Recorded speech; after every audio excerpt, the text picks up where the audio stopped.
peut-être commencer? Ça va tout le monde?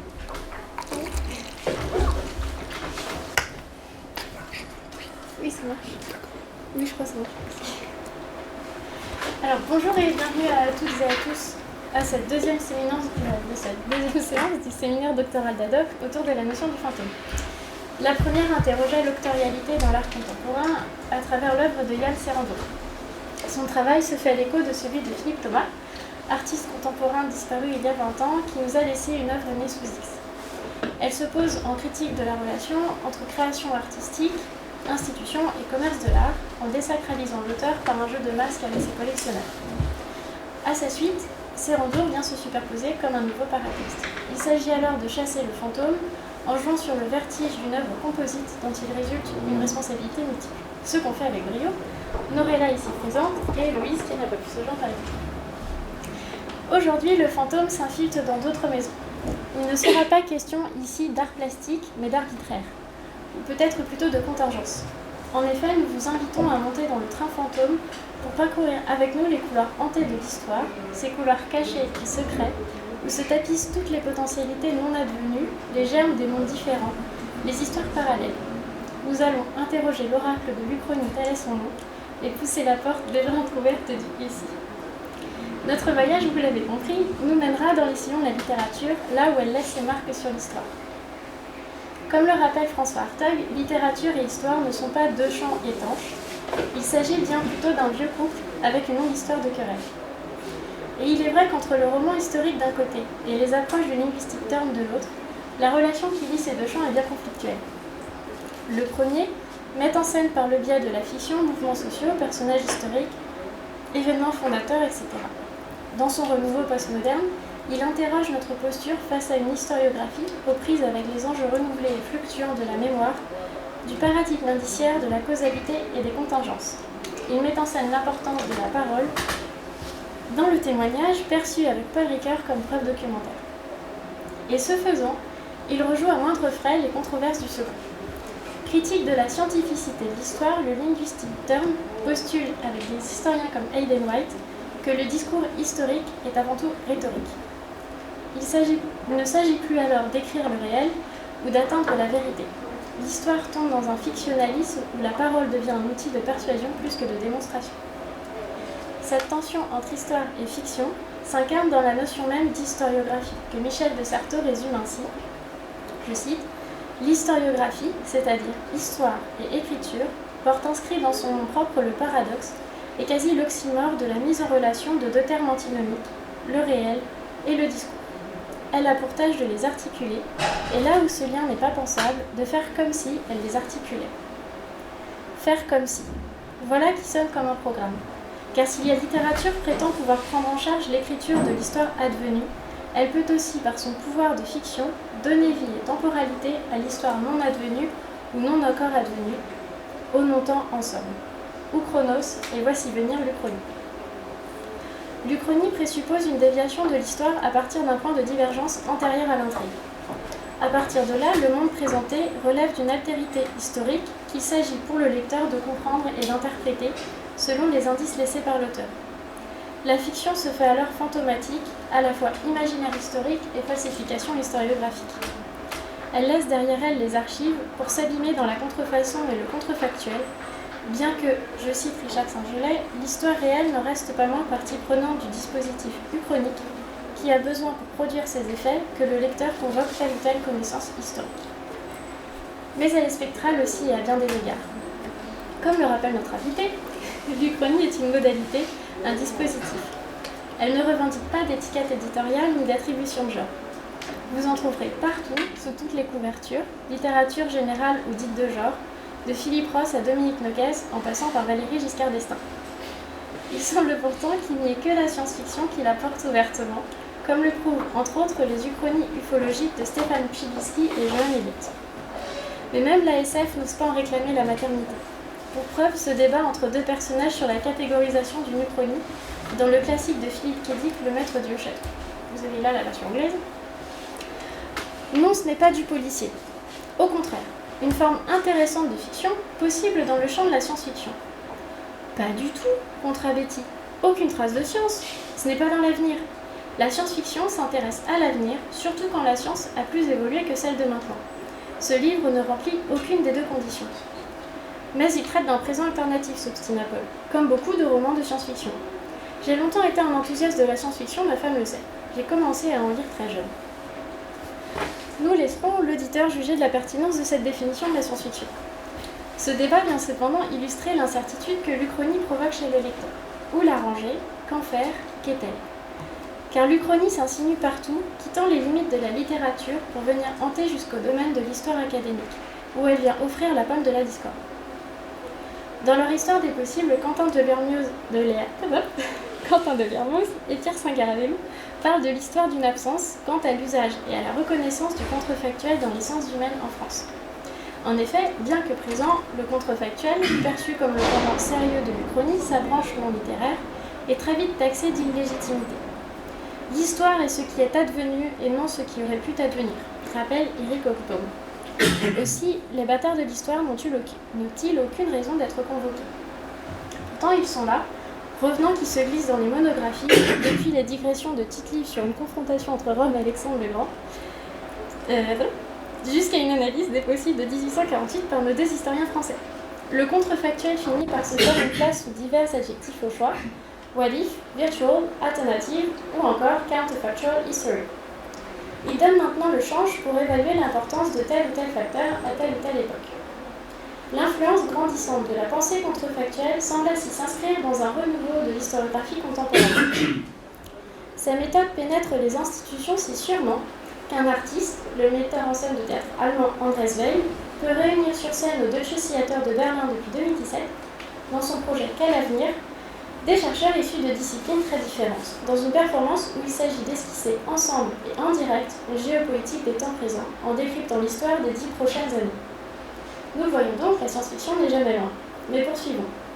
Plus précisément, et pour paraphraser une dernière fois nos deux historiens des possibles, le contrefactuel et l'Uchronie se distinguent surtout par leur développement.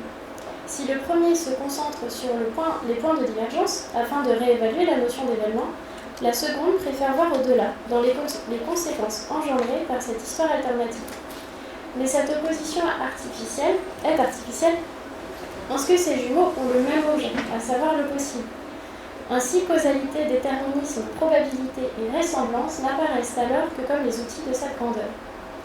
Car en effet, l'Uchronie est aussi un spectre continu des potentialités visibles ou invisibles de l'histoire. Si les points de divergence sont souvent semblables, Jésus, la météorite du Yucatan, le Troisième Reich ou Waterloo, les développements sont tous différents. Pour reprendre Philippe Kédic que nous avions laissé à ses définitions, son maître dit au château laisse voir 3 versions de l'histoire du XXe siècle. Rapidement, la version A, la nôtre. Les Alliés gagnent la guerre, les États-Unis et la Russie se partagent le monde. Version A', le cadre diégétique, ou l'Uchronie première. La guerre est gagnée par les forces de l'Axe, l'Allemagne et le Japon se partagent le monde. Version A', l'Uchronie intradigétique, les Alliés ont gagné la guerre, mais les États-Unis se partagent le monde avec l'Angleterre. Ce que lui reprochent les puristes de l'historiographie représente aussi sa force, l'imagination. L'Uchronie n'est pas inconsistante. Elle n'est pas un fantôme, pâle copie platonicienne et usurpatrice de la réalité. Elle nous donne à voir une multiplicité d'altérités historiques que le lecteur balaie au cours de ses lectures. Et ce faisant, elle met en scène l'esprit de la création littéraire. Laurent Bazin et Philippe Clermont le rappellent, je cite, « L'élaboration de l'Uchronie mène chaque auteur à donner une illustration de ce qu'est écrire de la fiction romanesque. Sans être toujours une mise en abîme explicite de l'écriture, ces récits sont pour autant exemplaires en tant que véritable machine à écrire. Écrire des histoires, écrire l'histoire. Voici que le paradoxe de De Certeau ressurgit et avec lui un dernier spectre. Le dispositif uchronique en tant que machine littéraire permet une diversité vertigineuse de ses structures. Il y a l'Uchronie simple à un seul niveau, comme celle des Watchmen de Moore, Higgins et Gibbons. Un point de divergence, une seule alternative mise en scène. Mais le plus courant est dès la première Uchronie de Remivier ou le Napoléon apocryphe de Geoffroy est l'Uchronie réciproque. Notre version de l'histoire est mise en scène dans la fiction dans une démarche récursive. Et puis nous trouvons des uchronies supplémentaires ou auto-uchronies, comme le maître du Haut-Château, oui encore lui, dans laquelle un troisième niveau vient contrefaire la version de la diégèse. Même si la fiction se dédouble, pourtant ces ressources fictionnelles ne suffisent pas à faire oublier au lecteur son cadre référentiel. Même si la fiction se dédouble, se creuse et nous donne le vertige en multipliant les alternatives, l'histoire réelle, la nôtre, est toujours présente en négatif. Son spectre plane d'autant plus intensément que c'est son existence qui donne sa valeur à l'Uchronie, et au lecteur d'intégrer une posture perpétuellement comparatiste. Il s'agit moins alors d'interroger l'écriture de l'histoire que son double rapport au réel et à la fiction. Comme le rappelle Richard Saint-Gelais, l'Uchronie est un texte en tension, prise au piège. Dans cette aporie, elle est soit trop ostentatoirement fictive, en jouant sur les niveaux de narration et les transgressions des faits textuels, soit trop contrefactuelle, en s'appuyant sans réserve ni discrétion sur l'histoire réelle. L'Uchronie est donc hantée par de nombreux fantômes, et c'est là que nous trouverons les enjeux de notre séance. Pour commencer, pourquoi écrire de l'Uchronie ? Si l'histoire référentielle entre la fiction et l'Uchronie, c'est aussi parce qu'elle hante les esprits. Le cours des événements a modelé notre monde en laissant ses stigmates sur les sociétés. Alors que l'histoire est écrite par les vainqueurs, les vaincus ont parfois besoin, envie, de faire entendre leur voix. Un acte manqué, une trahison ou des conséquences que l'on n'avait pas envisagées a priori. Si j'avais su. Tout est bon pour évaluer la part de causalité et de contingence dans le déroulement des événements. De l'histoire collective et l'histoire personnelle, il s'agira pour nous d'interroger la part des regrets et des remords dans les motivations chroniques. D'autre part, investir le « et si » amène inévitablement à repenser la définition épistémologique de l'histoire. Le travail des sources, l'organisation des archives sont des œuvres d'interprétation et de narration. Pour que les documents fassent sens, il faut les faire parler, leur donner la parole. Aussi l'historien est-il un porte-voix qui se fait conteur. Et l'histoire peut être soumise à des réécritures et des réévaluations que nous montre l'Uchronie. Pourtant, elle se veut également expérimentation historiographique. Elle parcourt les alternatives comme pour assurer la stabilité de la version à venir. Krzysztof Pomian le souligne en travaillant sur la place du roman dans l'historiographie. Je cite « S'ensuit que le roman, en tant que genre littéraire, tout en revendiquant son appartenance à la fiction, ne s'y laisse pas enfermer complètement. Car l'imagination créatrice y cohabite presque toujours avec la connaissance, la fiction avec la réalité, l'invention avec la vérité. In fine, et j'arrêterai ici, l'Uchronie, c'est jouer avec l'histoire, un jeu intellectuel, une relecture politique, un exercice ludique fait d'une volonté de faire passer un message ou pas. L'histoire nous hante, nous submerge et nous narre. Je vais laisser notre invité se présenter et on commencera le séminaire après. Merci Zelda. Alors bonjour à toutes et à toutes, je m'appelle Bertrand Campès, je suis co-auteur avec Karine Goblet du Guide de l'Uchronie que je suis en train de vous montrer dans sa dernière édition qui est reparue donc aux éditions ActuSF dans la collection Helios avec quelques rajouts, quelques corrections de notre part. Je suis à côté de cela auteur de quelques articles pour le magazine Animeland parce que l'une de mes grandes autres passions, ça reste les dessins animés, les mangas et les japanimations en général. Je travaille actuellement comme directeur d'anthologie pour les éditions Rivière Blanche, pour lesquelles je suis en train de sortir une série d'anthologies qui s'appelle Dimension Uchronie, qui sont au nombre de 3. La deuxième va sortir courant mai, la première est sortie l'année dernière. Mon objectif était de montrer en fait le champ des possibles à travers toute une série de nouvelles chroniques faites par des autrices et des auteurs, qu'ils soient connus ou totalement inconnus. Et théoriquement, si tout va bien, l'année prochaine, je commencerai à travailler sur mon premier roman, qui sera, sans trop de surprise, une uchronie. Ça rappelle toujours un peu l'introduction de Sergio Leone, qui déclarait au bout d'un moment qu'il détestait le western, mais qu'il ne savait faire que ça. Donc voilà, je suis ici pour répondre à toutes les questions que vous vous posez ou pas sur l'Uchronie. Qu'est-ce que c'est ? À quoi ça sert ? Tartufferie littéraire ou véritable élément de science-fiction ? Genre ou plutôt élément qui permet de faire avancer une intrigue ? Y a-t-il réellement un genre uchronique ? Celui-ci ne serait-il pas plutôt un moyen ? Peut-on parler de polar uchronique, de fantasy uchronique, etc., etc. Et qu'est-ce qui qualifie finalement qu'une œuvre peut être qualifiée d'uchronique plutôt que ça soit de l'anticipation à court terme ? Est-ce que l'uchronie fait partie ou non de la science-fiction ? Faites-vous plaisir. Alors, on va peut-être commencer par une question. Ouais, je sais pas ce que tu penses. Alors, on va commencer doucement. Donc, on a parlé du flou autour de la définition de l'Uchronie. On a mentionné la notion de points de divergence, d'histoire de vainqueur, de parole de vaincu. Et finalement, alors deux questions. D'après toi, qu'est-ce qui motive l'écriture de l'Uchronie?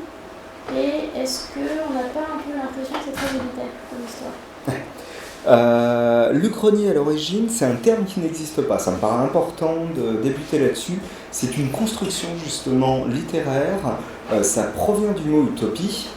Utopos, donc un non-lieu. L'Uchronie, en fait, c'est un non-temps. C'est quelque chose qui n'existe pas. Donc le mot en tant que tel a été une création déjà dès le départ artificielle pour qu'on puisse parler d'une histoire dès le départ qui diverge. D'où le fait ensuite, pour ma part, c'est là où ça devient relativement compliqué, que ça diverge au niveau des mots, c'est que vous tombez sur l'Uchronie, l'histoire-fiction, l'histoire contrefactuelle qui est utilisée actuellement par le courant universitaire, à mon avis, pour essayer de donner finalement une dimension beaucoup plus sérieuse à ce genre, tandis que pour eux, en fait, l'Uchronie, ça va plutôt être dans le champ lexical de la science-fiction, et ainsi de suite. À l'origine, vous avez deux œuvres. Vous avez le Napoléon apocryphe de Louis-Napoléon Geoffroy Château, qui est la première œuvre stricto sensu à être considérée comme une uchronie. Le mot n'existait pas encore, il survient ensuite dans un roman écrit par Charles Renouvier qui s'appelle, lui, justement, Uchronie, qui va donner son nom à ce qu'on va considérer petit à petit comme un genre. Des deux côtés, nous avons deux œuvres qui sont assez marquantes. La première imagine une victoire de Napoléon, en partant du principe que celui-ci ne rentre pas dans Moscou, gagne la campagne de Russie et va créer un empire qui va finalement dominer la totalité du monde. Quand Napoléon meurt, il est devenu l'équivalent d'un empereur universel, d'un dieu vivant vu qu'il a pris la place du pape, et lorsqu'il meurt, dans mes souvenirs, je crois qu'une étoile disparaît et un culte vis-à-vis de sa personne commence à se mettre en place. L'œuvre, en tant que telle, va avoir énormément d'éléments qui vont être repris stricto sensu dans toutes les uchronies.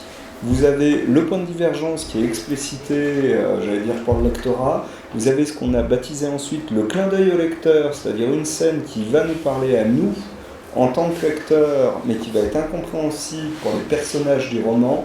Par exemple, après la conquête de l'Australie dans Napoléon apocryphe, Napoléon passe au large de Sainte-Hélène, fait stopper la totalité de sa flotte, va s'enfermer pendant 2 jours dans sa cabine, ressort et déclare qu'il veut que l'île soit rayée de la carte intégralement, ce qui aura lieu. Et on a droit à une séquence où il y a une super complète de la part des gens qui l'accompagnent, y compris de son état-major, en se demandant pourquoi virer une île qui jusqu'à maintenant ne parlait strictement à personne. Donc là, on commence à s'apercevoir que le personnage littéraire se rend peut-être compte de quelque chose. Autre clin d'œil que reprendra justement Philippe Cadic, à un moment, on tombe sur une œuvre qui circule sur le manteau, qui imagine justement notre histoire. Napoléon a perdu en Russie, mène la guerre telle que nous la connaissons, et on arrive en fait à se rendre compte que pour eux, ce qui est un roman de science-fiction, c'est notre réalité qu'ils sont en train de lire. Et l'auteur s'amuse en déclarant mais c'est très très mal écrit, il y a des passages qui sont très bien mais d'autres qui sont ridicules. Qu'est-ce que c'est que cette histoire des 100 jours et comment ça se fait qu'il perd à Waterloo dans des conditions complètement ridicules. Là où ça devient intéressant, c'est que plutôt que le ranger dans la catégorie des regrets par rapport justement à la figure impériale, donc on retombe sur ce que tu disais sur le mythe des grands hommes, l'œuvre a tout un tas de petits éléments qui permettent de se rendre compte que l'auteur a une vision beaucoup plus critique que ce qu'on pourrait croire de l'Empire et du personnage, de la personne qui était Napoléon Bonaparte. À savoir, on tombe sur des grands procès, on tombe sur des exécutions, pour ainsi dire, d'opposants, on tombe sur la mise en place d'un monde qui n'a rien envie à 1984, pour ainsi dire, largement avant l'heure, vu qu'on parle d'un roman qui a été écrit au milieu du XIXe siècle, et on tombe donc sur une critique à peine voilée, finalement, du système impérial tel qu'il avait été mis en place par Napoléon, et qui serait devenu techniquement monstrueux s'il avait réussi à perdurer. C'est là où c'est rigolo, c'est que le côté finalement très regret est quand même matiné d'un côté, quelque part on l'a quand même un peu échappé belle. L'autre œuvre Uchronie, donc de Charles Renouvier, elle est encore plus compliquée à mettre en scène, et même c'est relativement dur d'en parler, déjà parce que maintenant le style est complètement décalé par rapport à nous, c'est une œuvre qui est très très dure à lire. Il y a une blague qui circule dans le milieu de la SF qui déclare qu'elle doit être psalmodiée en fait dans l'un des 7 cercles de l'enfer auprès de certains damnés pour leur apprendre ce que c'est réellement que l'éternité. Pour l'avoir un peu lu, c'est à peu près le cas. C'est très très lourd, c'est très très indigeste, mais elle interroge quand même la figure de l'homme et la possibilité de la liberté. C'est beaucoup plus tard en fait qu'on va commencer à s'apercevoir qu'on peut jouer sur un courant de l'histoire en imaginant le pire. Et si le Reich avait gagné, personne n'a envie de vivre dans une réalité pareille. Et si les sudistes l'avaient emporté, que le système de l'esclavagisme s'était étendu à la totalité des États-Unis d'Amérique. Vous avez eu un faux documentaire qui était paru justement aux États-Unis sous le titre de Confederate States of America, qui imaginait une guerre de sécession différente, qui aboutissait à la victoire des sudistes et qui revisitait toute l'histoire du cinéma à travers de fausses actualités, de fausses publicités, en se situant dans des États-Unis dans les années 90 où le Sud l'avait emporté, où toutes les aventures, enfin où l'histoire avait complètement divergé à partir de là. On se rendait compte par exemple que les sudistes avaient largement aidé les nazis et les avait accueillis à bras ouverts quand ceux-ci avaient perdu face à l'Union soviétique. Et on tombe sur des publicités hallucinantes où, en dehors d'acheter votre cuisine, vous pouvez aussi acheter le dernier bracelet électronique, dernier cri à mettre à votre esclave, qui va l'électrocuter si jamais il a le malheur de ne pas bosser assez vite ou s'il tente de s'enfuir. Donc il y a une vision très très intéressante justement de ce que ça montrait de la société américaine à l'époque. À mon avis, ça a bien changé. Mais on retombe justement sur ce regret pour montrer justement, regardez finalement, c'est pas plus mal que ça qu'on a réussi à vaincre par rapport à l'autre. La grande question par rapport aux grands hommes, je pense que c'est un artifice littéraire qui a été fait à l'origine parce que c'est plus simple. Qu'est-ce qui est plus simple que d'imaginer justement qu'un Alexandre le Grand qui a réussi à conquérir une bonne partie du monde connu? Qu'est-ce qu'il y a de plus simple d'imaginer justement un grand conquérant comme Napoléon qui va s'emparer, pour ainsi dire, de tout ce qu'il est possible? Et c'est là où on s'aperçoit que dans ce schéma précis, qu'est-ce qui est de plus simple à changer qu'une bataille? On inverse les données, le vainqueur devient le vaincu, et à partir de là, on a un point de divergence qui est relativement facile et même extrêmement évident à mettre en œuvre, que tout le monde va comprendre. Tout le monde sait par exemple, c'est relativement drôle, vous dites Marigny en 1515, tout le monde se souvient de la date, mais personne ne se souvient qui a gagné, qui a perdu. Par contre, vous dites Waterloo 1815, on sait qu'on a perdu, techniquement, et quand vous parlez de 1945, défaite du Reich, en dehors de la très bonne série Le Maître du Haut-Château, où pour eux, quand ils commencent à tomber sur des bobines où ils s'aperçoivent que dans une autre réalité, ils ont perdu, ce n'est pas possible, c'est de la science-fiction, monsieur. Donc voilà. Merci. Du coup, tu as commencé à parler de ces réécritures sur l'histoire des États-Unis.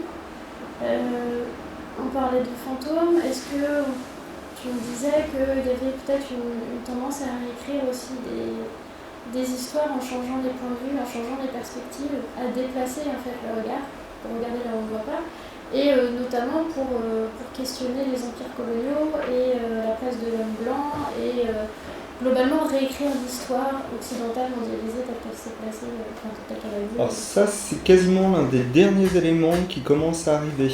Vous avez eu 2 œuvres qui sont sorties en France l'année dernière, Underground Railroad et Underground Airlines, l'une qui est sortie dans une grande maison d'édition, dans la littérature blanche pour faire simple, et l'autre qui est sortie chez mon éditeur ActuSF. La première, c'est là où c'est relativement intéressante. Underground Railroad a été écrite par un auteur noir qui imagine en fait que le fameux système permettant aux esclaves de s'enfuir du sud vers le nord est réellement un système ferroviaire souterrain. Et on suit en fait la chevauchée fantastique, pour ainsi dire, vers la liberté d'une jeune esclave noire accompagnée d'un esclave noir qui tente de s'enfuir vers le nord tout en étant poursuivi par une équipe spécialisée justement dans le rattrapage d'esclaves.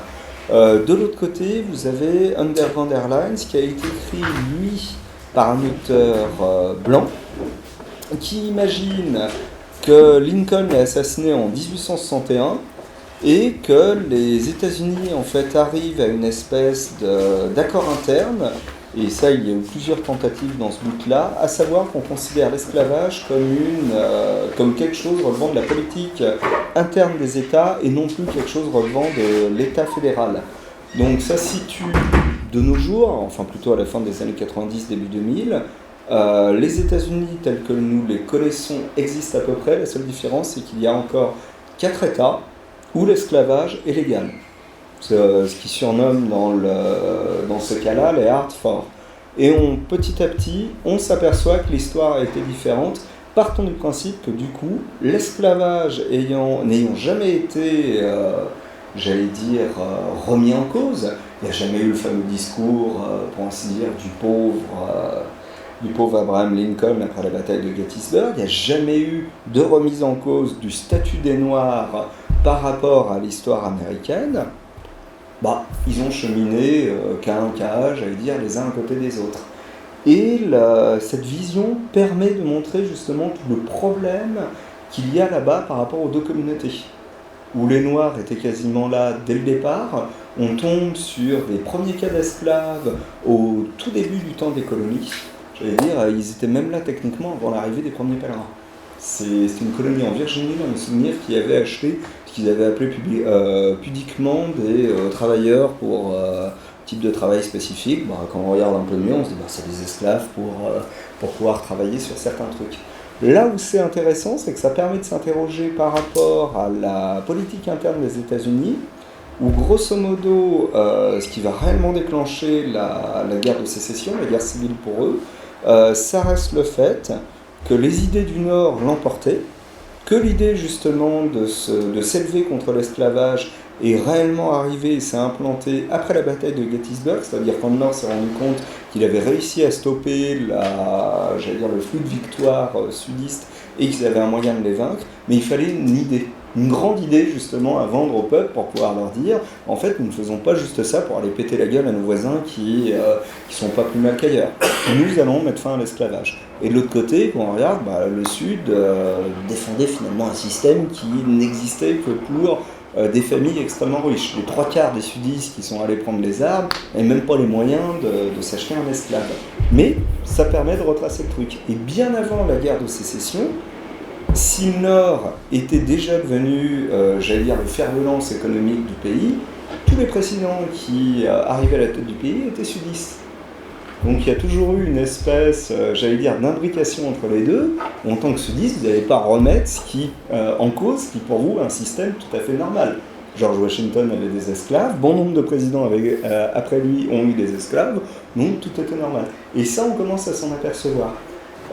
Pour Dimension, une chronique 3 qui doit paraître à la fin de l'année, j'ai acheté une nouvelle auprès d'une autrice noire. La nouvelle s'appelle Bondibonne, et en fait elle parle d'une des révoltes dont très très peu chez nous, parce que on a très très peu d'éléments. C'est une grande révolte en fait des esclaves qui a lieu dans les années 1820-1830, où ils sont inspirés en fait du mouvement d'esclaves à Haïti. Il y en a quelques-uns qui ont réussi à s'enfuir, qui sont arrivés dans le sud des États-Unis et qui ont commencé à raconter ce qu'ils avaient fait. Donc le premier grand choc pour pas mal d'esclaves, on peut se rebeller contre les Blancs, on peut gagner, on peut mettre en place quelque chose.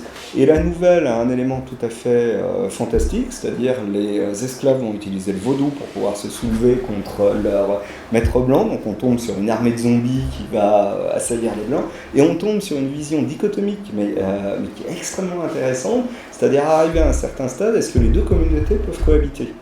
Dans le cadre des Noirs, quand on regarde, vous avez été toute votre vie esclave, le gentil propriétaire blanc, pour ainsi dire, c'est pas Tom Sawyer, c'est un joli mythe littéraire qu'on a mis en place pour déclarer, bon, on va quand même bien s'en occuper, mais ça va être l'équivalent, c'est un peu comme si vous gériez des cochons d'Inde. Donc il y a une réelle haine qui est réellement intégrée, j'allais même dire, qui est plus qu'implantée dans le psychisme de la majorité des gens. Il suffit de voir le nombre d'accidents qui survient tous les jours quand un blanc croise un noir. J'ai encore le souvenir il n'y a pas longtemps d'un accident où c'était une femme flic qui, en pensant entrant chez elle, a débarqué dans l'appartement d'un type noir. Ce problème, c'est qu'elle s'est trompée d'étage. Le type a jailli brutalement, on va dire, de sa cuisine. Elle, tout ce qu'elle a vu, c'est qu'il y avait un noir chez elle. Elle a sorti son flingue, elle a battu, c'est ensonnante. Ensuite, ça a été compliqué d'expliquer à ses propres collègues qu'en fait, son appart c'était l'étage au-dessus et qu'elle avait abattu un type techniquement chez lui. Mais ça montrait bien que pour elle, je rentre chez moi, il y a un noir, c'est une menace, donc je vais pas discuter, je vais l'abattre et puis ensuite on verra ce qu'on fait. Ça en dit long finalement, j'allais dire, sur la façon dont est-ce qu'on se fait. Et alors, du coup, on a ce rapport entre deux communautés. Est-ce qu'on trouve aussi des textes qui questionneraient par exemple la question du genre, des uchronies qui amèneraient à regarder aussi. Je pensais à Margaret Atwood par exemple, qui n'est pas vraiment une uchronie, mais où on a une communauté qui met soi-disant la femme au centre de tout pour en fait mieux la servir et qui questionne aussi le genre finalement quelque part, qui lui laisse spectre. De mémoire, alors attends, je suis en train de chercher dans ma base de données. De mémoire, je suis pas sûr d'en avoir vu sur quelque chose d'aussi poussé. Ah si, tu me diras, j'en ai une, mais on tombe plutôt sur les questions de genre, mais au genre anthropologique. Tu peux avoir des nouvelles, par exemple, sur si ce n'était pas l'Homo sapiens sapiens qui l'avait emporté. Et si c'était telle espèce, en fait, donc Néandertal généralement, qui avait réussi à cohabiter ou à se mettre en place. Tu tombes sur des romans chroniques, dans mes souvenirs c'est la série des West of Eden, qui n'ont jamais été traduits en français, où on tombe sur un équivalent de l'être humain en arrivant sur sur l'Amérique, qu'on va baptiser les Cimes et qui vont servir de cobayes sur à peu près tout. Et rien, ça va devenir. En fait, on ne va même pas amener de noirs pour pouvoir mettre en place des esclaves, on va se servir directement sur eux, et arrivé à la fin des romans, il paraît qu'ils les utilisaient même comme sujet de test pour pouvoir développer un remède au sida. Donc on tombe sur plutôt, c'est l'autre, c'est l'altérité, c'est la différence. Mais au niveau des femmes, en dehors, si tu commences à avoir un peu des interrogations, tu as une trilogie steampunk qui est sortie chez Gallimard, Les Mystères de Larry Spence, qui imaginait avec la Commune l'Emporter. Donc Paris redevenait une cité-État, et on suivait en fait deux héroïnes. Une qui devenait bouchère, donc la totalité en fait de la trilogie jouait sur le jargon typique en fait au boucher, et une autre jeune femme en fait qui arrivait et qui devenait mécanicienne. Elle provenait de la campagne, théoriquement tout ce qu'elle aurait pu faire c'était bosser dans une ferme, et résultat en tombant sur les deux, on se posait un peu des questions par rapport à est-ce qu'elles sont ensemble ou pas, vu qu'elles commencent à devenir adultes, mais surtout ça montrait que la place des femmes n'est pas nécessairement obligatoirement dans un foyer à s'occuper de la maison ou à faire ceci ou à faire cela. Autre autrice, maintenant que j'y pense, qui joue aussi un peu avec cette question, c'est une québécoise, attends son nom, c'était La Maison des Mères, et elle a fait toute une série de chroniques où elle met en scène non pas Jésus, mais Jésus et sa sœur jumelle. Donc tu as déjà une dichotomie au niveau de l'Église catholique, et tu as un courant qui considère que la sœur de Jésus est à peu près l'équivalent, donc on parle de jumeaux divins, tandis que d'autres vont considérer non, on va arrêter les conneries, il y a Jésus et puis l'autre, vous êtes bien gentil, mais c'est quand même une fille. Hein. Et ça a interrogé, et justement on suit toute une histoire du Moyen-Âge, quasiment jusqu'à la Révolution française et au-delà, différentes, en nous interrogeant sur notre rapport à l'autre, sur notre rapport justement aussi aux relations hommes-femmes et ainsi de suite.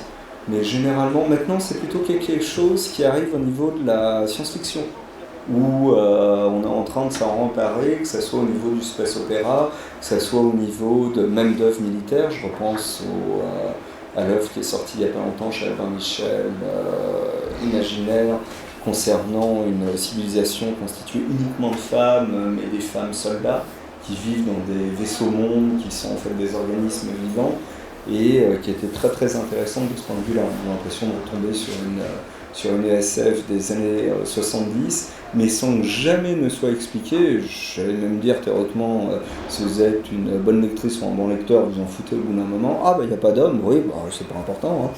On peut s'en passer. Alors j'avais une autre question, parce que tu abordes la question de la science-fiction.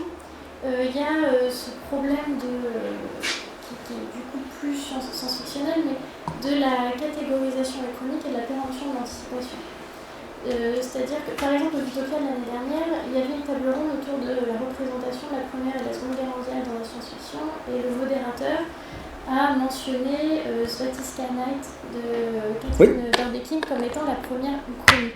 Non. Or, pour le contexte, c'est la première anticipation qui met en scène la victoire d'éclair. Ça a été publié en 1937, donc dans Genre Uchronie, il en a vu le temps. Et lui, par contre, en parlait comme d'une uchronie, parce que, voilà, la guerre est finie, et voilà quoi. Et c'est aussi le cas de 1984, où à partir du moment où déjà vers 1983, on se rendrait bien compte qu'on n'arriverait pas sur les mêmes schémas et que ce ne serait pas la même histoire. Donc maintenant, avec du recul, on peut avoir une lecture chronique de 84.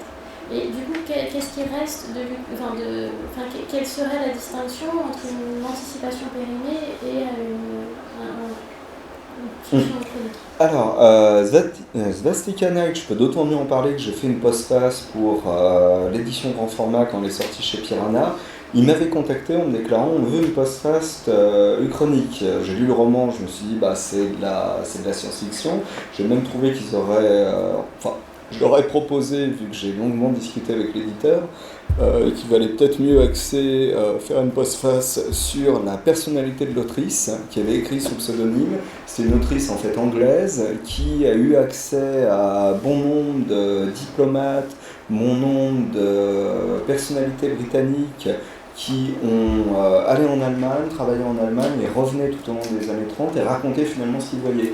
Et pour ma part, le roman est absolument fantastique parce que ça reste une des rares personnes qui a compris à partir d'éléments épars, pas forcément à mon avis bien racontés ou mis en scène, tout le côté religieux qu'on pouvait trouver par rapport au parti nazi, par rapport à la figure messianique qu'ils ont mis en place, par rapport à leur Führer bien-aimé, et ainsi de suite. Il y avait eu un très très bon article il y a des lustres de cela sur la revue, sur le webzine Slate, qui revenait sur toute la correspondance qu'avaient échangé les Allemandes et les Allemands avec Hitler, qui recevait énormément de lettres, de colis, de cadeaux, de gâteaux. C'est toujours magnifique de voir des gâteaux avec des belles croix gammées dessus, ainsi de suite, où les gens demandaient on l'a vu, il avait un peu mal à la gorge, est-ce que notre Führer va bien, n'est-il pas tombé malade, va-t-il se remettre rapidement, et ainsi de suite. Il ne faut pas qu'il en fasse trop pour le pays aussi quand même, mais c'est très bien ce qu'il fait. Donc là on voit une espèce de folie furieuse, pour ainsi dire, ou comment un pays tout entier va se projeter dans un seul homme. Et pour ma part, c'est assez amusant, mais de manière assez horrifiante, c'est quand on regarde la fin du Reich, par exemple des personnalités comme Hitler, je me souviens toujours de la fameuse phrase de Goebbels, de toute façon, si nous perdons, ils ne nous méritent pas, ils n'étaient pas dignes, donc ils ont qu'à crever. Et grosso modo, le suicide, par exemple le suicide de Hitler, c'était le suicide d'une nation entière. On ne se rend pas. Ou plutôt se tirer une balle dans la tête que se rendre à des sauvages et des barbares. Bon, la question étant de savoir qui étaient les sauvages et les barbares, mais c'est une autre question. Le roman en tant que tel, c'est de l'anticipation. C'est un peu l'équivalent d'un...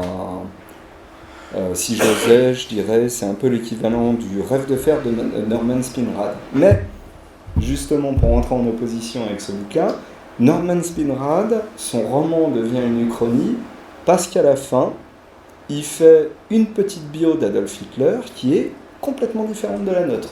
Où on tombe sur un Adolf Hitler qui finalement ne réussit pas à percer en politique parce que le communisme va l'emporter en Allemagne lors de la guerre civile, donc il va s'enfuir aux États-Unis, va devenir un illustrateur, va commencer, quand il aura un niveau d'anglais suffisant, va commencer à devenir auteur de SF, et mourra dans les années 50, je crois de l'équivalent de la syphilis ou autre, dans un monde qui est irrémédiablement coupé en deux, où les deux seuls pays qui luttent contre l'hydre communiste qui a finalement quasiment tout bouffé, y compris l'Europe, on apprend comme ça que la Grande-Bretagne a été conquise par l'armée rouge en 1946, les deux seuls pays donc, qui survivent au milieu de tout ça, c'est le Japon impérial et les États-Unis d'Amérique.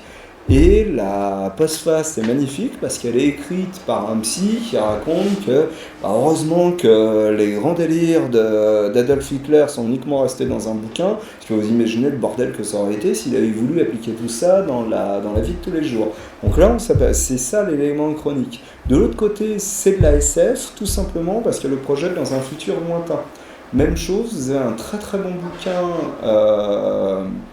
qui a été écrit sous pseudonyme, Sarban, le son du corps. Vous pouvez le retrouver actuellement dans une réédition chez les éditions Nemo. C'est avec une très très belle préface de Xavier Moméjean.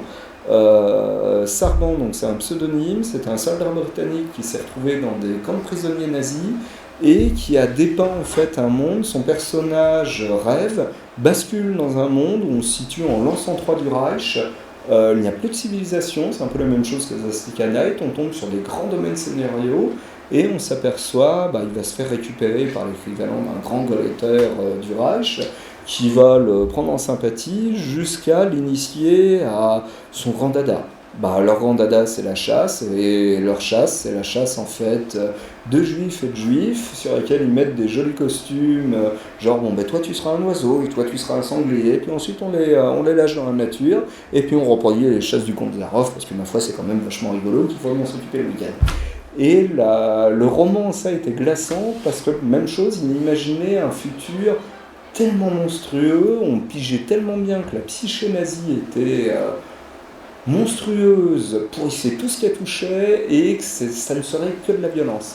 Donc là, grosso modo, on tombe sur des œuvres où l'auteur, finalement, revenant dans le passé, se dit j'ai peut-être vu un futur possible, mais il est hors de question que ça arrive.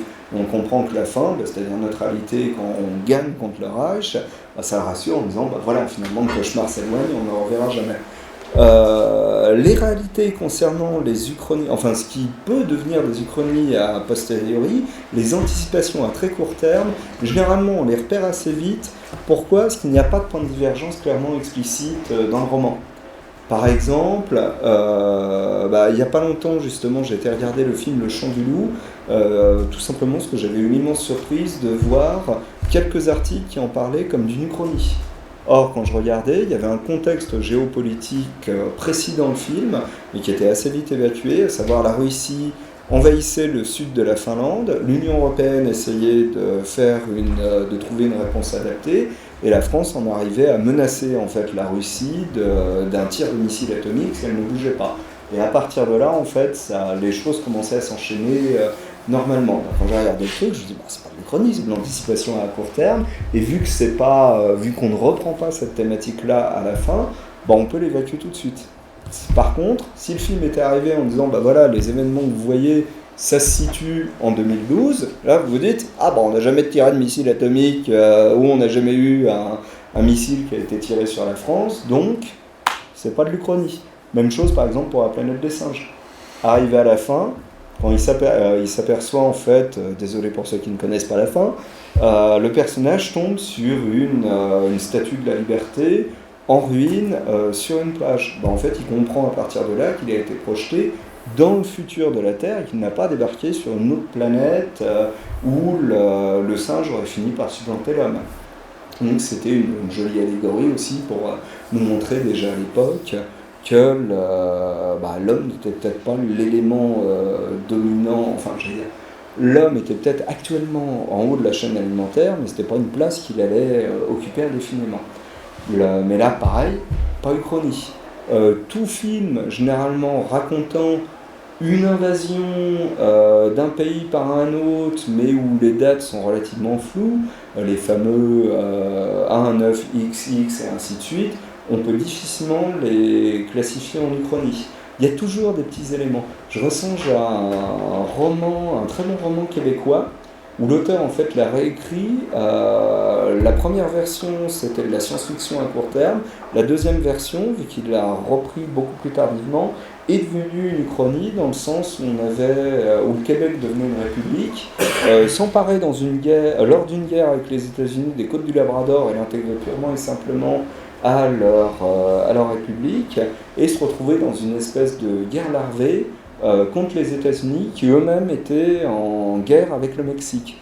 La différence, c'est qu'on était en 97, que le roman prenait comme point de divergence. Alors il avait été écrit en 95, les fameux moments où ils ont fait des référendums au début des années 90 pour voir si le Québec pouvait devenir indépendant. Et là où on tombe encore plus dans un élément chronique, c'est qu'en 97, la République du Québec a toujours le soutien de l'URSS, qui ne s'est donc jamais coulé.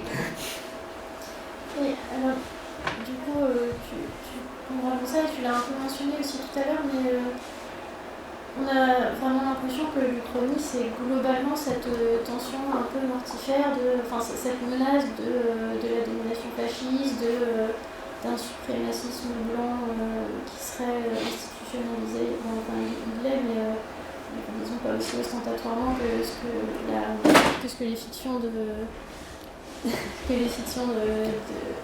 sur la guerre de sécession de l'histoire. Est-ce qu'il n'y aurait pas aussi, parce que ça c'est vraiment un point de vue très global en fait, macro-structurel de l'histoire, en disant on va réécrire des grands courants, on va faire l'histoire d'une domination. Est-ce qu'il n'y aurait pas aussi une dimension de l'Uchronie qui serait peut-être plus personnelle, une Uchronie à l'échelle humaine sur un individu, sur l'histoire d'un individu? Alors, dans les faits, je pense que c'est là où on touche au gros problème de l'Uchronie en tant que telle. L'histoire, pour ma part, c'est une science molle. On ne peut pas réellement dire, justement, pour moi le terme histoire est même relativement compliqué, et c'est un ancien étudiant en histoire qui parle en plus, dans le sens où, comme tu l'as dit très bien dans ton intro, on revoit systématiquement nos copies. On est des Pénélope qui refaisons notre jolie tapisserie jour après jour. Je le vois, moi, à un moment, je m'étais un peu spécialisé dans l'histoire militaire. On a accès à des sources, on a accès à des interprétations qu'on n'avait pas il y a 10 ans, justement, sur une thématique qui n'intéressait personne à l'époque. C'était comment le simple soldat, finalement, vivait au milieu de ce bordel généralisé qui était la guerre. Et qu'est-ce qu'il en rapportait ? On commence à avoir de plus en plus de mémoires de soldats, y compris de soldats qui ont fait des études supérieures par la suite et qui sont devenus des spécialistes justement de la chose, des guerres qu'ils ont vécues, et qui amènent eux-mêmes une vision critique en déclarant finalement qu'est-ce qu'on a fait si ce n'est on est parti en pensant faire le bien et puis on n'est jamais revenu, et deux, qu'est-ce que le bien, qu'est-ce que notre État représente, etc. etc. L'Uchronie, ça permet tout simplement de jouer à se faire peur. Je pense qu'autant la science-fiction, à un moment, c'était une fenêtre légèrement ouverte sur le futur, mais en même temps un grand questionnement sur certains éléments qui commençaient déjà à faire peur, la surpopulation, le réchauffement climatique, le problème de la nourriture, etc. Donc après, on a trouvé des éléments, j'allais dire, nettement plus jolis et utopiques en disant il y aura la conquête spatiale, on va pouvoir aller dans l'univers, on va pouvoir peut-être rencontrer d'autres espèces, se rendre compte que nous sommes différents, mais on arrivera à cohabiter, et ainsi de suite. Et ensuite, généralement, quand on regarde, l'un des principaux courants du space opéra, c'est le space opéra militaire. Donc on se dit, même si on tombait sur 48 espèces différentes, il est fort à parier que nous ferions la guerre à minima à 47 espèces différentes, parce que c'est quand même vachement plus cool. Puis on fera un peu de commerce avec la 48e, ou alors on les aurait transformés en esclaves, parce que c'est quand même rigolo aussi. Mais grosso modo, c'est des questionnements par rapport à une époque, à un moment donné. Il y a bien que des œuvres comme Tous à Zanzibar, où il y a clairement une vision, où il s'interroge vers où on va, pourquoi et qu'est-ce que ça va donner. L'Uchronie, c'est jouer à se faire peur, c'est jouer à imaginer justement le pire. Les nazis gagnent, personne n'a envie de vivre dans un monde pareil. Le Ku Klux Klan l'emporte aux États-Unis dans les années 30 en soutenant Lindbergh. On tombe sur des États-Unis fascistes, ségrégationnistes, avec des camps de concentration à ciel ouvert, où on poursuit les Noirs, les Juifs, les étrangers, si ce n'est pas les femmes, et où quand vous arrivez sur Washington, vous avez je ne sais pas combien de checkpoints, c'est la première vision que vous voyez, c'est une immense croix enflammée, c'est quand même vachement cool. Et puis ça rappelle que les vraies valeurs d'un vrai pays. Ça rappelle toujours l'un de leurs premiers films sur la nation américaine, qui avait été fait par un sudiste convaincu. Mais ça permet de montrer, regardez, c'était avant, ça rappelle un peu une conversation qu'on avait. Avant, c'était pas si cool que ça, et c'était pas aussi simple, et c'était pas aussi ni joli, ni joyeux tel qu'on peut l'imaginer. Et ça permet de rappeler que bon nombre de personnages qui sont cités, y compris maintenant, en héros, en pères de la nation, en personnes qui ont fait de grandes choses, n'étaient pas aussi neutres. Ce sont des êtres humains, ils sont complexes. Mais ça a ses limites. Au niveau d'une uchronie, des uchronies utopistes, j'en ai rarement vu. J'ai jamais vu une uchronie où on pouvait mettre en scène une présidente en France. Quoique ils avaient fait une uchronie très très drôle sur si Ségolène Royal l'avait emporté, mais on tombait plus dans le pamphlet uchronique où on se foutait un peu de la gueule de la pauvre Ségolène. On dirait il n'y a pas de mal. Plutôt que sur une réflexion sur tiens, ici, la 6e puissance mondiale avait une femme à sa tête. On ne tombe pas sur des uchronies où si la Révolution française l'avait emporté, avec tout ce qu'elle apportait, c'est-à-dire à la fin de l'esclavage, égalité homme-femme, pas de guerre, des régimes sociaux. Enfin, quand on voit le nombre de lois qu'on a fait passer au tout début de la Révolution, ça reste hallucinant sur l'utopie complète, en fait, que des députés votaient à marche forcée, en disant, mais notre modèle ne va peut-être pas ni s'imposer, pas la peine de vous raconter toutes les histoires entre les montagnards et les autres courants, et j'allais dire le climat de guerre civile qui s'en est suivi, puis le nombre de types, d'hommes et de femmes qui ont fini à la guillotine parce que tu comprends, c'est pour ton bien, allez vas-y. Mais ça reste un des moments où, pour ma part, avec la Commune, avec la Révolution de 1848, on pouvait encore faire basculer des mouvements de masse. Des uchronies à titre beaucoup plus personnel, oui, il y en a. Et généralement, c'est ce qui fonctionne le mieux auprès du grand public. À partir du moment où on leur dit, en fait, plutôt que changer un grand événement de l'histoire, on va changer un événement de votre vie. Vous allez rater votre métro, vous n'arrivez pas du coup chez vous, et vous ne vous apercevez pas que votre petit copain de l'époque est en train de vous tromper avec une fille. Donc vous ne rompez pas avec lui, vous ne quittez pas, pour ainsi dire, votre maison, et vous ne suivez pas en fait telle voie. Ça, c'est l'histoire d'un film qui s'appelle... c'était avec Gwyneth Paltrow, il date du début des années 90. Je crois pas que ce soit vice-versa, mais il était assez sympathique. Parce qu'on suivait justement les deux versions de la vie de cette personne, une en noir et blanc, une en couleur. Et petit à petit, on s'apercevait des grosses différences entre les deux, jusqu'à ce que la fin, l'une d'entre elles, en fait, se termine tragiquement, et l'autre parte sur quelque chose d'intéressant. Vous en avez une très très bien qui vient de sortir l'année dernière, je crois qu'elle va pas tarder à sortir en poche. C'est Mes vrais enfants de Joe Walton, qui met en scène en fait une jeune femme dans les années 50 qui va faire des études, rencontrer un jeune homme étudiant. Alors elle, à son niveau, tout ce qu'elle peut faire, c'est atteindre un certain niveau de diplôme, et ensuite, on lui explique gentiment qu'elle sera institutrice, et puis qu'il ne faut pas se plaindre, et puis s'il vous plaît, maintenant, il faut partir vers votre stage. Et son compagnon, lui, tente un concours qui foire, et il l'appelle un soir en lui laissant le choix, en disant « Voilà, j'ai foiré le concours, mais je vais me reprendre, ça va aller mieux, etc. Veux-tu m'épouser ?» Et deux vies vont suivre un chemin complètement opposé, suivant qu'il a dit oui ou non. Et les deux sont super intéressantes parce qu'on tombe sur une uchronie au niveau mondial, c'est-à-dire on s'aperçoit petit à petit que les deux, il y a des différences massives. On parle de terrorisme nucléaire dans l'une, on parle, de relations genre dans l'autre, parce que si elle ne l'épouse pas, à un moment, en fait, elle va rencontrer une femme et elles vont se mettre en couple. Donc il y a toute la question, comment vivre ensemble dans une société, puis on s'aperçoit que la société est nettement plus ouverte que la nôtre, et ainsi de suite, ou comment avoir des enfants quand vous êtes un couple lesbien, etc. Et quand on regarde ça, on se dit, mon Dieu, si ça avait été possible dès les années 60, effectivement, ça aurait été merveilleux. Est-ce qu'on, parce que j'ai l'impression, la façon dont tu racontes, que l'uchronie personnelle, elle est obligée de mettre en miroir les deux versions. En t'écoutant parler, je pensais à un des films les plus célèbres du cinéma polonais dont j'ai curieusement oublié le nom, mais qui est l'histoire d'un étudiant qui rate son train sur le quai de la gare, et il suit 2 ou 3 chemins de vie différents.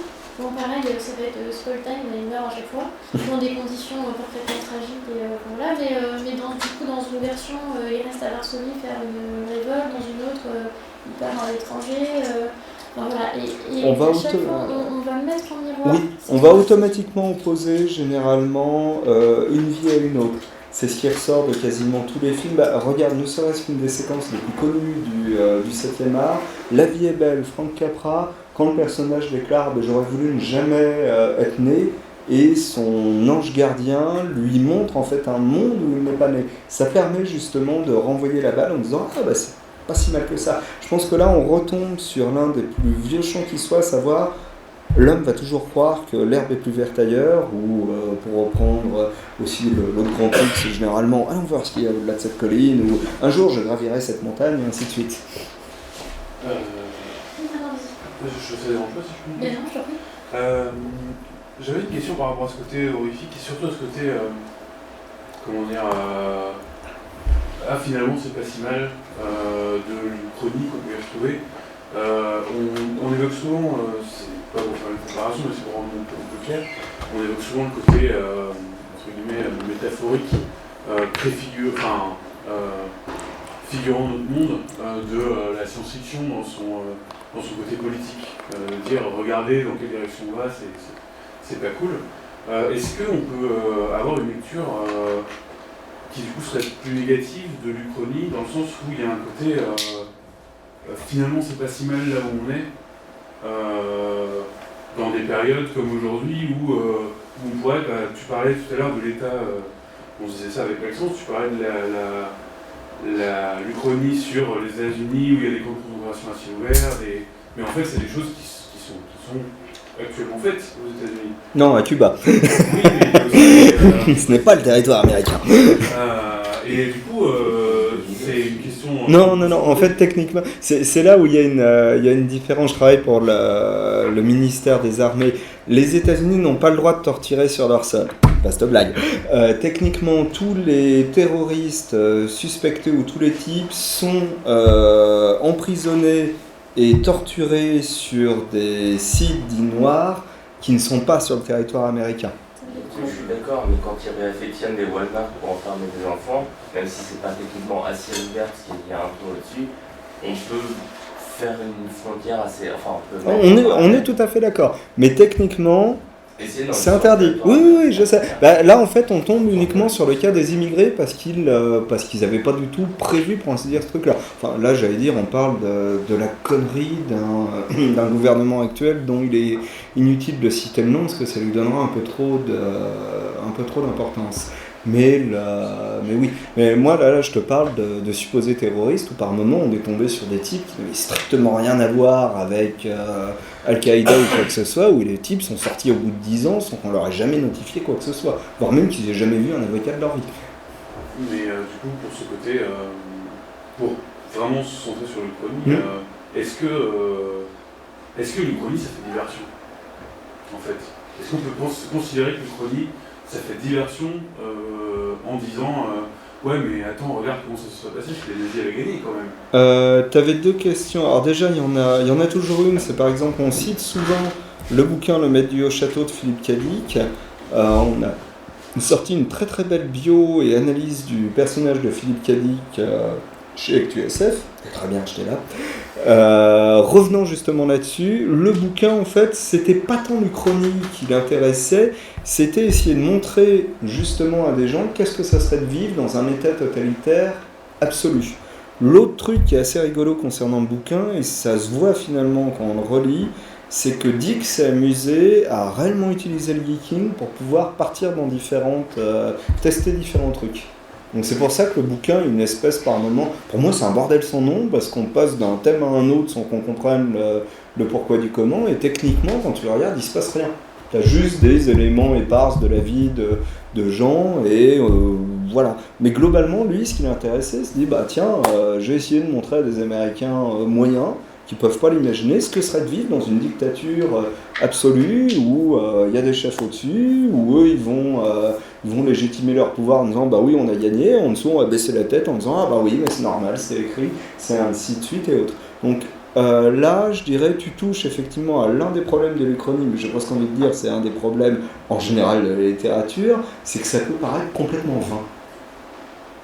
Il y a un aspect qui peut se dire oulala tout ça pour ça. Ou voire même on va opposer un certain truc en disant non mais il faut savoir raison garder. on est quand même dans une nation vachement cartésienne. Mon petit ami, tout ça, c'est un jeu intellectuel. C'est ce que je vois souvent reprocher justement à tous les universitaires ou les étudiants universitaires qui ont tenté de déclarer l'Uchronie, ça peut permettre justement de prendre du recul, d'essayer d'étudier un événement historique en rajoutant des éléments, etc. Et de l'autre côté, généralement, vous avez droit à hop, on va se calmer, c'est du sérieux, c'est du concret, c'est comme la table ici. On est là pour étudier les choses de manière sérieuse. Alors, vos petits Mickey, vos petites blagues à 2 francs 6 sous, vos romans de science-fiction, vous les remettez dans votre mallette. On va étudier des sources remontant au XIIIe siècle et vous êtes bien mignons. Mais, pour moi, c'est une façon, c'est réfléchir en fait à la façon dont on considère l'histoire. Est-ce qu'il y a réellement une histoire ? Qu'est-ce que l'histoire si ce n'est un enchaînement justement d'événements qu'on relie de manière un peu artificielle pour pouvoir lui donner un sens. L'Uchronie à ce niveau-là, ça joue aussi sur ce principe-là. L'histoire a-t-elle une finalité ? A-t-elle un but ? Je me souviens encore de discussions enflammées auxquelles je participais sur des forums d'histoire militaire. Quand vous essayez d'expliquer à des apprentis historiens ou qui se prétendent comme tels, je me souviens d'une discussion avec un type, moi je recherche la vérité en histoire. Je lui souhaite bon courage parce qu'à mon avis il va la chercher pendant longtemps. Il n'y a pas de vérité, on est juste là justement pour essayer de comprendre mais qu'est-ce que c'est que ce bordel. Et si toutes les solutions étaient effectivement dans des journaux intimes que les types avaient écrits, presque on va dire, oui mais non, c'est dans les faits le mec qui va s'auto-justifier dans son propre journal parce qu'il va présenter sa vision avec ses préjugés, avec son point de vue, et forcément il va dire que tout ce qu'il a fait c'est du génie. Là on retombe pour ma part sur ce que j'appelle le phénomène du « je suis le héros de ma propre histoire ». Si Hitler avait écrit un journal, crois-moi, ça aurait été absolument magnifique, vu que tout ce qu'il avait fait, c'était du génie, sauf ses comptes généraux qui n'avaient absolument pas voulu le suivre. Et autres. Mais Yann Kershaw l'a fait de manière suffisamment brillante avec ses deux monumentales bio là-dessus, en s'interrogeant justement sur les possibilités, et s'il était mort à tel moment, et s'il avait eu ceci, s'il avait eu cela. Il avait eu une phrase à un moment célèbre en déclarant « Mais si Hitler était mort par exemple dans un accident en 38 ou en 39, croyez-moi, l'Allemagne en aurait fait son plus grand homme d'État. » C'est tout. Bon, par contre, on aurait légèrement oublié tout ce qui était l'euthanasie des anarmos, les premiers camps, et ainsi de suite. Mais ça, c'est notre histoire. Mais globalement, l'histoire, c'est à la fois jouer à se faire peur, c'est à la fois jouer justement avec un côté fantomatique. Est-ce que ce qu'on regarde est réel ? Est-ce que ça nous apporte quelque chose ? Ou est-ce que c'est juste un fantasme, un frisson ou autre ? Et on a oublié petit à petit, vu que le courant historiographique n'a pas réellement envie de s'en occuper, le fait que ça pourrait permettre de remettre en place bon nombre de choses. Il y a eu des courants historiographiques américains qui avaient étudié la possibilité, et si l'Amérique avait été, alors non pas tant découverte par les Vikings, c'est un fait, mais s'il s'y était implanté.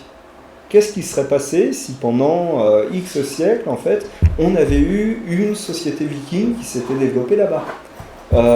Et si le christianisme s'était implanté en Chine ? Ils avaient réussi, en fait, non pas à les coloniser, mais à leur apporter la foi chrétienne. Alors, il y a eu des courants. Je me suis amusé à un moment à étudier les différentes guerres pendant la seconde moitié du XIXe siècle, où on tombe pas mal sur des mouvements sectaires, en fait, qui ont leur propre vision de la Bible, mais qui mélangent avec pas mal de choses. Un autre, ça, c'est des courants économiques, mais très très pointus, où un type s'est amusé à dire tiens, si en fait les États-Unis n'avaient absolument pas développé de politique du chemin de fer, mais qu'ils avaient développé en fait toute une économie liée au fleuve. Donc on s'aperçoit que la carte du pays aurait été totalement différente. On aurait construit des villes à d'autres endroits, on aurait utilisé les fleuves de manière intensive, et ainsi de suite. Et ça aurait très certainement mené à autre chose. Et ainsi de suite. Et si finalement on avait choisi, par exemple, la voiture électrique, qu'on l'a construite quasiment en même temps que la voiture avec le moteur à explosion, mais qu'on allait vers le moteur à explosion parce que c'était... on maîtrisait les deux, donc puis celle-là elle était plus simple. C'était tout. D'ailleurs, techniquement on a inventé la voiture électrique avant, mais les batteries électriques. Moi j'avais une question. Je crois qu'il y avait un problème au niveau de la charge, on l'a toujours pas résolu. Enfin, on recommence à avoir le même problème avec le portable. Donc, moi ma question c'est est-ce que la politique actuelle n'est pas, on est dans le contrefactuel permanent, le problème, La réécriture permanente, oui. Oui, exactement. Par exemple, Trump avec Fake news. Qui affirme qu'il avait la plus grande foule à son investiture, ce qui est factuellement faux, mais qui a monté des politiques dessus, comme si c'était une réalité, qui a tabassé ça dans les informations, comme si c'était une réalité. Les informations n'ont jamais démenti officiellement, sauf les opposants directs. Donc est-ce qu'on peut parler, en tirant un peu sur la corde, d'une sorte d'Uchronie? Parce que c'est un peu... Ah bah théoriquement, Trump, c'est un monde parallèle. Hein. Bah ouais, sauf... Enfin, il développe sa propre timeline, pour ainsi dire. Mais c'est pas le seul. Macron, par exemple, qui affirme que samedi dernier, la manifestante de Nice n'est absolument pas fait toucher par la police, alors que les rapports de police prouvent le contraire. Donc il continue d'affirmer ça malgré le... Oui, mais là, c'est l'État. C'est la vision étatique. Oui. Je suis un représentant de l'État. En tant que fonctionnaire, par exemple, moi j'ai un devoir de réserve. Lui, en tant que président, s'estimant garant en fait et de la Constitution et de l'État, va pas dire le contraire. Pour lui, là on tombe sur une lecture avec un prisme politique. Pour lui, c'est une méchante manifestante qui, malgré ses 70 ans, n'avait pas atteint un certain degré de sagesse et n'aurait pas du tout être là. Mais il va pas défoncer, pour ainsi dire, ses propres forces. Je suis d'accord, mais Voilà. il y a quand même une réécriture du réel avec des points de divergence très précis. Là, j'y vois juste une réécriture politique comme ils le font tous très très souvent. Hein. C'est sur la réflexion long terme, en fait, si on se projette des années en arrière. Non, là, je pense que le gros problème qu'on a par rapport à actuellement, c'est l'instantanéité et le fait qu'ensuite, on peut le retrouver aussi avec l'Uchronie, on peut le retrouver aussi avec les courants historiques, c'est par rapport à une vision qu'on a à un instant T. Avec nos connaissanses, nos propres préjugés, il faut jamais oublier de ne pas mettre ça de côté, et la vision qu'on peut en avoir. C'est pas parce que machin m'a dit ça, automatiquement mon cerveau va se dire oui, mais qu'est-ce qu'il dit que c'est vrai, ou ainsi de suite. Macron dit ça, tu peux aller vérifier sur 3 sites différents, rien que pour t'amuser, en prenant un site d'extrême droite, un site dit de centre droit et un site d'extrême gauche. La relecture justement à niveau des 3 sera relativement intéressante. Là où c'est marrant, c'est que tu peux avoir une vision très très critique dans le site d'extrême droite, parce qu'eux vont considérer que c'est un mec de gauche qui fait des choses absolument monstrueuses. Mon Dieu, la famille. Et le type de centre droit va dire oh c'est pas si mal, tandis qu'à l'extrême gauche ça va être mon Dieu, le fascisme. Et ainsi de suite. Mais non, mais par contre, oui, à terme, si. Moi, ce que j'ai toujours dit en riant, en regardant la super comédie qu'est le Brexit et Trump, ou même notre Europe actuelle, je me dis, je plains les gens qui vont l'étudier dans 10, 15 ou 20 ans, parce qu'il va y avoir une telle masse d'infos à gérer, à essayer de comprendre que machin voulait faire ça, mais qu'en fait il a été obligé de faire ceci pour telle raison, parce qu'il avait besoin, et ainsi de suite. Le plus drôle, par exemple, au niveau du Brexit, ça va être d'étudier les relations de Theresa May avec le parti ultra provenant d'Irlande du Nord, où ça a été non à tout, parce qu'il est hors de question qu'on remette en cause le fait qu'on fait partie du Royaume-Uni, donc les autres enfoirés, ils peuvent bien aller se faire foutre. Et quand on voit une personne qui finalement a basé toute sa, limite sa carrière politique sur le fait que j'ai réussi à les convaincre, et que ça a été un échec monumental pendant des mois, j'ai presque envie de dire, on va dans un bar, c'est plus vite réglé. Hein.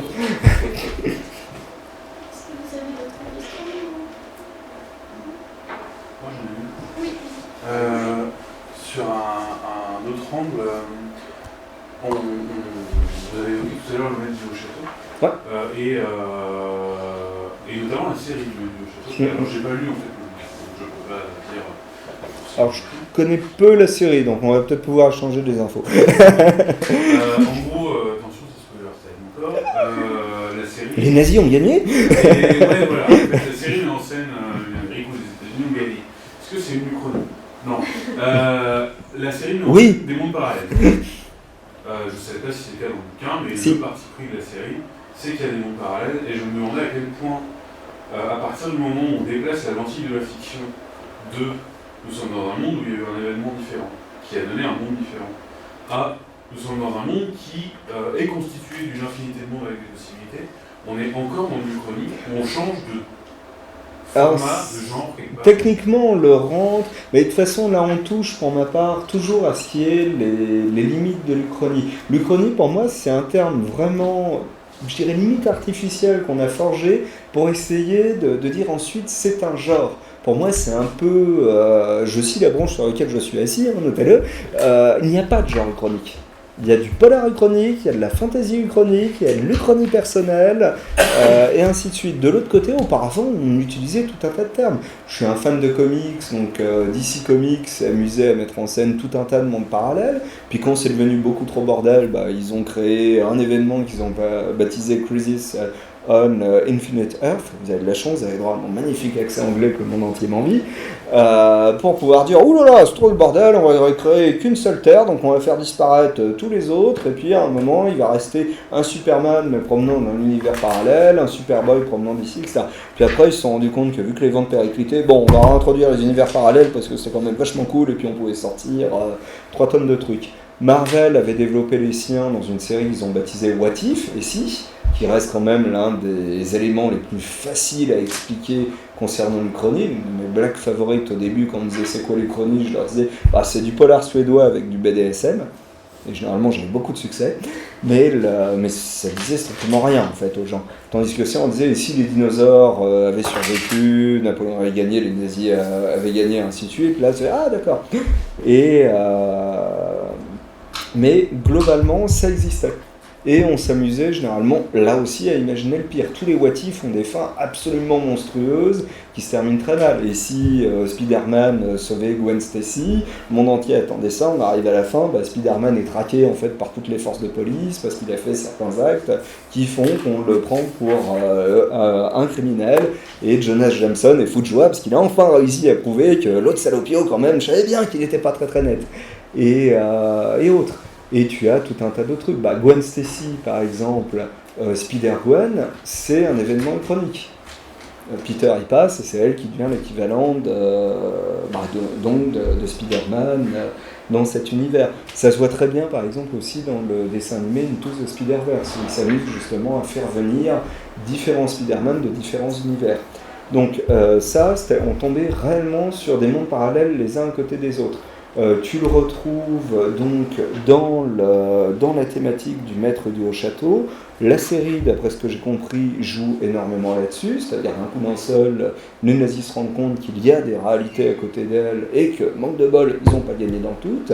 T'as un autre bouquin qui mettait ça en scène, Cowboy Angel de Paul G. Macaulay, vous pouvez retrouver en poche, je crois, au livre de poche, où ils imaginent que Alan Turing n'est pas mort, il n'a pas croqué une pomme empoisonnée. Il a développé ce qu'on a baptisé des portes Turing qui sont devenues effectives en fait sous Nixon. On ouvre une porte, le seul problème c'est que toutes les portes, quand on les ouvre, elles se sont synchronisées au moment de la date où on les a allumées pour la première fois. Donc on débarque dans des mondes parallèles où, on ouvre la porte le 2 avril 76, dans les autres réalités, on sera le 2 avril 76. Et là, l'Amérique, complètement horrifiée, découvre des mondes où il y a eu une Amérique communiste, où les derniers Américains libres se sont réfugiés sur Cuba. Donc d'un coup d'un seul, ils voient des mecs de la CIA débarquer, regarder, leur dire « Ah les gars, vous allez rire, on a du pognon, on a des armes, et on va vous aider à redevenir libre en allant conquérir le pays que vous avez quitté il y a 40 ans, et ainsi de suite. » Et tout le bouquin est passionnant en soi, parce que c'est une critique, même pas, implicite, de l'Amérique, en mettant en scène donc, toutes les barbouzeries faites par la CIA, mais au niveau de je ne sais pas combien de monde, et c'est un agent qui est censé aller en arrêter un autre, tout simplement parce que Nixon vient de perdre les élections, et c'est Carter qui arrive au pouvoir. Carter arrive, déclare on coupe tous les budgets militaires parce qu'il faut arrêter les conneries et on va envoyer des escadrons de la paix pour aider les pays à construire un autre modèle, entre guillemets. Et d'un coup d'un seul, la majorité des grosses opérations militaires, et derrière il fallait voir une grosse critique des interventions américaines dans les pays du Golfe ou autres, vous allez rire les gars, on remballe tout, on rentre à la maison, et puis voilà, c'est réglé. On s'aperçoit en fait que derrière tout ça, il y avait des interventions unilatérales pour apporter la paix et la liberté, si ce n'est pas des assassinats politiques, parce que quand même. Et c'était super intéressant de ce point de vue-là. Mais ça, c'est un bon exemple, je trouve, et c'est aussi très présent dans les comics, même peut-être plus. Parce que dans les super-héros, on tombe très vite dans non plus une vision, même plus systématiquement une vision modifiée de l'histoire, mais carrément un autre monde avec lequel on interagit. En fait, est-ce qu'on peut encore parler d'Uchronie quand il y a ce degré d'interaction, quand en fait le parti pris de l'univers, c'est pas on est dans une réalité où l'histoire a été différente, mais il y a une infinité de mondes, il se trouve que c'est des variations moi je suis gros lecteur de Zelazny, des Princes d'Ambre, où techniquement c'est des réalités parallèles, toutes, mais pas qui partent pas de notre tête systématiquement.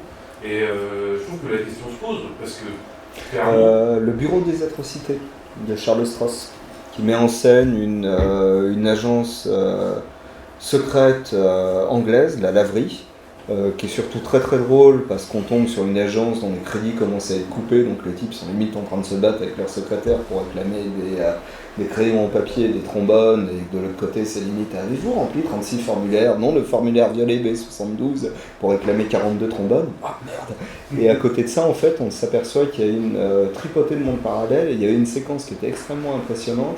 Alors dans ce monde-là, en plus, les grands anciens existent, et on tombe réellement sur des réalités non euclidiennes, où rien que le fait de les regarder, votre cerveau il est en train de s'écouler par votre oreille gauche parce qu'il essaye de fuir.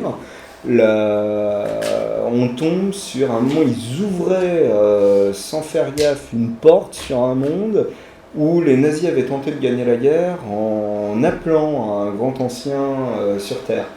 Et l'autre avait bouffé toute forme de réalité. Donc quand ils ouvrent, ils ont l'équivalent d'un trou noir massif qui essaye d'aspirer en fait la totalité du monde par l'ouverture en disant ah, super, il y a encore à bouffer ici. Mais la Terre a complètement disparu.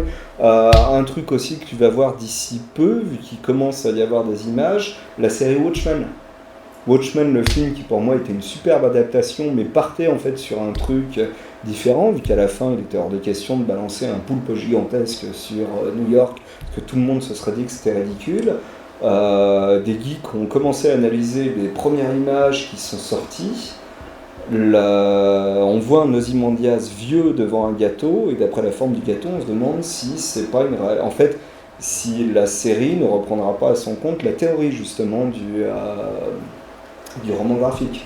Alors qu'il a réellement balancé l'équivalent d'un poulpe géant sur New York, et ainsi de suite, vu qu'elle est censée se situer 20 ou 30 ans après. Alors maintenant, dire qu'elle sera bonne, c'est une autre paire de manches, parce que tout le monde a l'air de se poser les grandes questions existentielles. Et ça... Mais ici, c'est techniquement pour ma part, l'idée des mondes parallèles, c'est à la fois, c'est un peu comme le voyage dans le temps, c'est le meilleur moyen, c'est le moyen le plus simple pour les gens de comprendre. Parce que tu peux mettre en opposition, tu peux comprendre, ah bah c'est notre monde mais ça ne ressemble pas, simplement en regardant le début de la série Le Maître du Haut Château, ah c'est New York mais il y a des croix gammées partout, ou quand tu arrives, ah c'est San Francisco mais il y a un drapeau impérial japonais partout, et puis on voit des patrouilles japonaises, ainsi de suite. Là où j'aurais juste un doute, c'est que techniquement pour ma part, il y a toujours un mais là j'allais dire c'est le geek fan d'armes et de technologies militaires, c'est qu'on met en scène bien souvent des technologies militaires héritées de la guerre, mais qui ont été mises sans comprendre le cheminement qui fait qu'on a pris tel ou tel truc. Par exemple, les fameux avions à réaction ME-262, techniquement c'était un accident. Ils avaient bossé en fait sur des prototypes bien avant la guerre. Le prototype a été détruit. Le plus drôle, c'était quasiment ils ont fait un test en vol. Le truc était super bon en 38. L'un des responsables appelle l'un des hauts responsables de la Luftwaffe pour dire mon Dieu, c'est magnifique, ils volent et tout. Réponse de l'autre, oui, il est 4h du matin, je peux me retourner me coucher, merci. Donc ils n'avaient même pas compris en fait à leur niveau qu'ils avaient quelque chose qui aurait pu être super utile, par exemple pour la bataille d'Angleterre. Et le ME-262, à l'origine, on le prévoyait avec des types de moteurs qui n'ont jamais vu le jour. Le peu de prototypes qu'ils ont eu, l'avion pouvait s'arrêter de voler d'un coup d'un seul. Tout s'arrêtait, y compris les moteurs, et vous avez beau appuyer sur le bouton, ça ne redémarrait pas. C'était embêtant, surtout pour le pilote. Surtout quand le siège éjectable ne marche pas, et surtout quand le parachute ne marche pas non plus. Mais ça, j'allais dire, c'était bénéfique pour les alliés. Mais grosso modo, ce que je veux dire, c'est que la majorité des technologies qu'on imagine, mais il est fort à parier que si on tombait sur un Reich, par exemple, quasi victorien en 41-42, on n'aurait pas développé celle-là. Il serait déjà parti sur autre chose. C'est tout. C'est toujours très très compliqué. Ou même c'est compliqué d'expliquer, par exemple, qu'une arme, c'est un certain... temps avant qu'on réussisse à faire un modèle considéré comme potentiellement fiable. Alors c'est pareil pour un véhicule, c'est pareil pour beaucoup de choses, où on peut tomber justement sur des échecs. Par exemple, tout le monde se souvient des fameuses navettes spatiales. Techniquement, il y a eu quelques uchronies sur la conquête spatiale, écrites par moments par des spécialistes bossant pour la NASA. Eux considèrent que c'était un des pires échecs qui soit au niveau technologique, parce qu'on ne pouvait pas les upgrader, ou c'était considéré comme je sors ma navette comme je sors ma Cadillac, je fais mon petit tour autour de la planète et puis je rentre. Oui, mais si tu veux aller sur Mars, tu vas avoir du mal à expédier le truc, y compris avec un lance-pierre géant. Alors que techniquement, après, ils nous regardaient, ils disaient oui, mais ces salauds de Français ont quand même bâti de belles fusées, mais on n'a pas pu les faire. Après, ensuite, on tombe sur des technologies divergentes. Je ne suis pas sûr que les gens auraient apprécié qu'on commence à balancer en orbite des fusées géantes avec des réacteurs nucléaires, enfin, des noyaux et des réacteurs nucléaires. Surtout si le truc pète en pleine ascension.